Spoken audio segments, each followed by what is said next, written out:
Hello बच्चों, आज हम पढ़ेंगे क्लास 5th की हिंदी बुक और जिसका नाम है रिमझिम। आज हम इसके फर्स्ट चैप्टर को पढ़ेंगे और हमारे चैप्टर का नाम है राख की रस्सी। आज हम फर्स्ट चैप्टर को पढ़ेंगे। आइए देखते हैं। लोनोपुगार तिब्बत के 32वें राजा सोनगल सेन गापो के मंत्री थे। जो लोनोपुगार थे वो तिब्बत के 22वें राजा थे और जो सोनगल सेन थे वो गापो के क्या थे, मंत्री थे। वे अपनी चालाकी और हाजिर जवाबी के लिए दूर दूर तक मशहूर थे। और जो लोनोपुगार थे वे बहुत चालाक थे, चतुर थे और हाजिर जवाबी के लिए वो बहुत दूर दूर तक मशहूर थे। यानी कि वो किसी भी सभा में या जनता के सामने किसी भी चीज का वो आराम से हल निकाल लेते थे।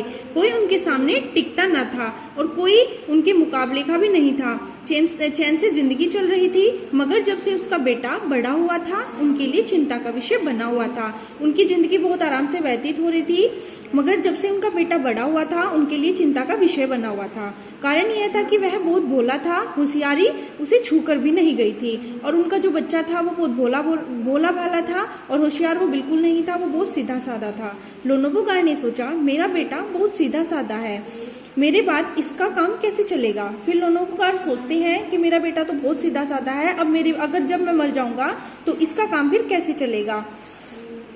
एक दिन लोनोपुगार ने अपने बेटे को 100 भेड़े देते हुए कहा, तुम इन्हें लेकर शहर जाओ, मगर इन्हें मारना या बेचना नहीं है। फिर एक दिन होता क्या है, जो लोनोपुगार होता है अपने बेटे को 100 भेड़े देता है और बोलता है कि इन्हें तुम शहर लेके जाओ, ना तो इन्हें मारना है और ना इन्हें बेचना है, इन्हें वापस लाना 100 जौ के बोरे के साथ। और फिर वो बोलते हैं कि इन्हें वापस भी लाना है और उसे पैसे भी नहीं देते हैं और बोलते हैं कि 100 जौ के बोरे भी तुम्हें लाने हैं, वरना मैं तुम्हें घर में घुसने नहीं दूंगा।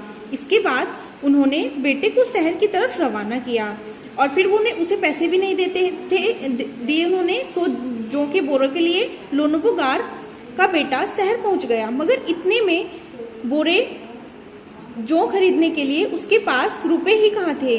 और जो वो उनका बेटा लोनोपुगार का शहर पहुंचा और वह बहुत सीधा साधा था और उसे 100 बोरे जौ के भी लेने थे, तो उसके पास पैसे भी नहीं थे।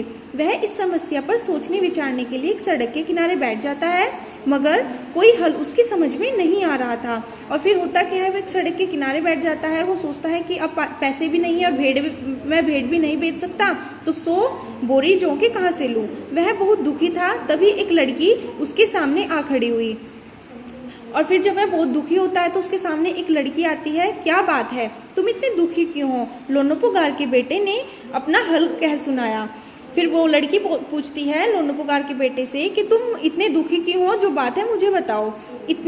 इसमें इतना दुखी होने की कोई बात नहीं है। और जो लोनोपुगार का बेटा होता है वो उसे अपनी दुख भरी कहानी सुना देता है। फिर वो उसे अच्छे से समझाती है कि दुखी मत हो, मैं इसका हल निकाल देती हूँ। इतना कहकर लड़की ने भेड़ों के बाल उतारे और उन्हें बाजार में बेच आई। और जो लड़की होती है उसकी बहुत हेल्प करती है। वो जो भेड़ होती है उसके बाल उतारती है और बाजार में बेच आती है। जो रुपए मिले उनसे जो 100 के बोरे खरीदकर उसे घर वापस भेज देती है। और उसे एक ट्रिक बताती है कि भेड़े भी नहीं बिकेंगे और तुम्हारा काम भी हो जाएगा, इसलिए उसने भेड़ों के बाल बेच दिए। लोनोपुगार के बेटे को लगा कि उसके पिता बहुत खुश होंगे, मगर उसकी आप बीती पर उन्होंने ध्यान नहीं दिया। और जो वो घर जाता है वो सोचता है पापा बहुत खुश होंगे कि कितना अच्छा काम किया है, लेकिन उसके पापा बिल्कुल खुश नहीं होते। वे उठकर कमरे से बाहर चले गए। दूसरे दिन उन्होंने अपने बेटे को बुलाकर कहा, पिछली बार भेड़ों के बाल उतारकर बेचना मुझे जरा भी पसंद नहीं आया। और फिर उसके पिताजी कहते हैं कि जो तुमने पिछली बार भेड़ों के बाल उतारकर बेचे थे, उनसे तुम 100 जौ के बोरे लेके आए थे, वो मुझे बिल्कुल अच्छा नहीं लगा। अब तुम दोबारा उन्हीं भेड़ों को लेकर जाओ, उनके साथ जौ के 100 बोरे लेकर ही लौटना। और फिर उसे दोबारा वहीं पर शहर भेज देते हैं और फिर से यही बात बोलते हैं कि 100 जौ के बोरे मुझे चाहिए। एक बार फिर निराश लोनोपुगार का बेटा शहर में उसी जगह जा बैठा। न जाने क्यों उसे यकीन था कि वह लड़की उसकी मदद के लिए जरूर आएगी। फिर क्या होता है, एक बार से फिर वो शहर में उसी जगह जा बैठता है। उसे ऐसा लगता है कि फिर से मदद करने मेरी वही लड़की आएगी। और हुआ भी कुछ ऐसा ही। वह लड़की आई, उसने अपनी मुश्किल कह सुनाई और कुछ हुआ भी ऐसा ही। वो लड़की फिर से आती है और फिर से वो अपनी प्रॉब्लम उसे बता देता है। अब तो बिना जो के 100 बोरों के मेरे पिताजी मुझे घर ही नहीं घुसने देंगे। वह लड़का उस लड़की को यह बात बताता है। लड़की सोचकर बोली, एक तरीका है। उसने भेड़ों के सींग काट लिए, उन्हें बेचकर जो रुपए मिले उनसे 100 बोरे जौ खरीदे। बोरे लोनोपोगार के बेटे को जो सौंपकर लड़की ने उसे घर भेजा। और फिर वो लड़की क्या करती है, पहले तो उसने भेड़ों के बाल उतारे थे और इस बार क्या करती है, उसके सींग काट देती है और बाजार में बेच आती है, जिससे भेड़ भी ना बिके और भेड़ भी उसकी पूरी रहे, क्योंकि उसके पिताजी ने मना किया था ना कि भेड़ नहीं बेचनी है। भेड़े और जौ के बोरे पिता के हवाले करते हुए लोनोपोगार का बेटा खुश था। उसने विजय भाव से सारी कहानी कह सुनाई। सुनकर लोनोपोगार बोले, उस लड़की से कहो कि हमें 9 हाथ लंबी राख की रस्सी बनाकर दे। उनके बेटे ने लड़की के पास जाकर पिता का संदेश दोहरा दिया। और फिर उसके पिताजी क्या बोलते हैं, उसके पिताजी को उस लड़की के बारे में पता लग जाता है कि मेरे बेटे की जो हेल्प करती है वो एक लड़की है। तो उसे वो बोलते हैं कि उस लड़की से जाकर कहो मेरे लिए 9 हाथ लंबी एक राख की रस्सी बनाकर दे। वो लड़का जाता है और उस लड़की को जाकर बता देता है कि मेरे पिताजी ऐसा कह रहे हैं।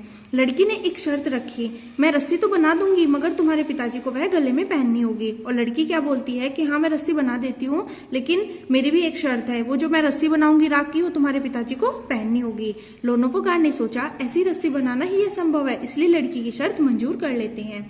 और फिर वो उसके पिताजी बोलते हैं लड़की के लोनोपोगार कि ऐसी राख की रस्सी नहीं बन सकती, राख की रस्सी तो बन ही नहीं सकती, तो वो उसकी शर्त मंजूर कर लेते हैं। अगले दिन लड़की ने 9 हाथ लंबी रस्सी ली, उसे पत्थर के सिल पर रखा। सिल होता है जैसे एक पत्थर का चीज होती है, पत्थर के आकार की, जिसपे हम कुछ चीज पीसते हैं, उसे सिल बोलते हैं। और जला दिया। रस्सी जल गई मगर रस्सी के आकार की राख बच गई। और वो लड़की क्या करती है, 9 हाथ लंबी रस्सी बनाने के लिए जो रस्सी का आकार होता है उसे जला देती है और जो राख बचती है उसके आकार की राख बच गई। इसे वह सिल समेत लोनोपोगार के पास ले गई और वो राख जो थी रस्सी की 9 हाथ लंबी वो सिल समेत मतलब सिल पर रखी उसे ले जाती है उसके पास लोनोपोगार के और उसे पहनाने के लिए कहा। लोनोपोगार रस्सी देखकर चकित रह गए और जो लोनोपोगार होते हैं वो उस लड़की की चालाकी उसकी समझदारी को देखकर चतुर रह जाते हैं, चकित रह जाते हैं। वे जानते थे कि राख की रस्सी को गले में पहनना तो दूर उठाना भी मुश्किल है। वो क्योंकि जो राख की रस्सी थी अगर हम राख उठाएंगे तो वो क्या हो जाएगी, नीचे जमीन पर गिर जाएगी, तो वो रस्सी थोड़ी थी, वो राख थी, तो इसलिए वो पहननी गले में मुश्किल थी। हाथ लगाते ही वह टूट जाएगी, यानी कि जो राख थी वो नीचे बिखर जाएगी। लड़की की समझदारी के सामने उनकी चालाकी धरी की धरी रह गई। और जो लड़की थी वो भी बहुत समझदार थी। लोनोपोगार ये सोचते थे कि केवल मैं ही समझदार हूं, तो उनकी चालाकी क्या रहती है, धरी की धरी रह जाती है। बिना वक्त गवाए लोनोपोगार ने अपने बेटे की शादी का प्रस्ताव लड़की के सामने रख दिया। धूमधाम से दोनों की शादी हो गई। वो लड़की से शादी इसलिए करते हैं क्योंकि जो उनकी टेंशन होती है वो खत्म हो जाती है। वो सोचते थे ना कि मेरे बाद लड़की का ध्यान कौन रखेगा, तो उन्हें एक समझदार उसके लिए लड़की मिल जाती है, इसलिए उसका प्रस्ताव लड़की के सामने रख देते हैं। लड़की को बोलते हैं शादी के लिए और दोनों की धूमधाम शादी कर देते हैं। भोला भाला। तो अब बच्चों इसके देखते हैं प्रश्न उत्तर को। अभी हमने अच्छे से इसको पाठ को समझा। तिब्बत के मंत्री अपने बेटे के भोलेपन से चिंतित रहते थे, यानी कि क्यों रहते थे। तो हमारा आता है क, तुम्हारे विचार से वे किन किन बातों के बारे में सोचकर परेशान होते होंगे। तो इसका उत्तर मैं बताती हूँ। मेरे विचार से वे सोचते होंगे कि उनका बेटा आगे चलकर अपना खर्च कैसे चलाएगा और अपना जीवन व्यतीत कैसे करेगा, यह सोचकर ही मंत्री परेशान रहते थे। ये क्या है, इसका उत्तर है, ये आप अपनी नोटबुक में करेंगे।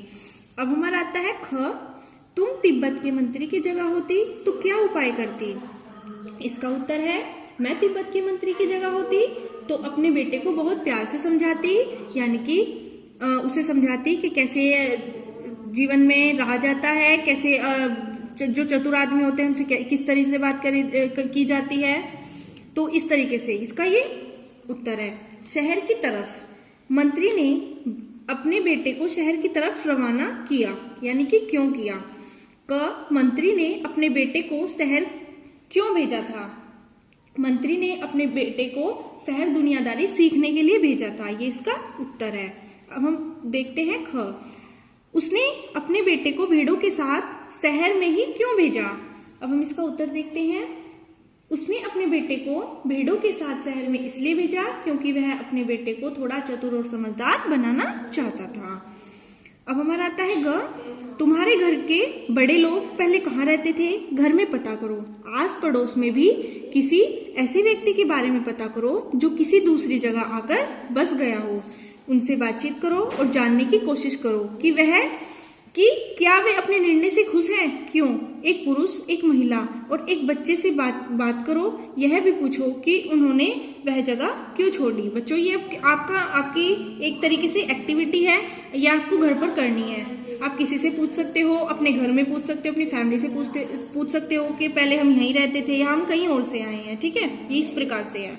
अब हमारा आता है नंबर 2, जो एक तरह का अनाज है जिसे कई तरह से इस्तेमाल किया जाता है। इसकी रोटी बनाई जाती है, सत्तू बनाया जाता है और सूखा भूनकर भी खाया जाता है।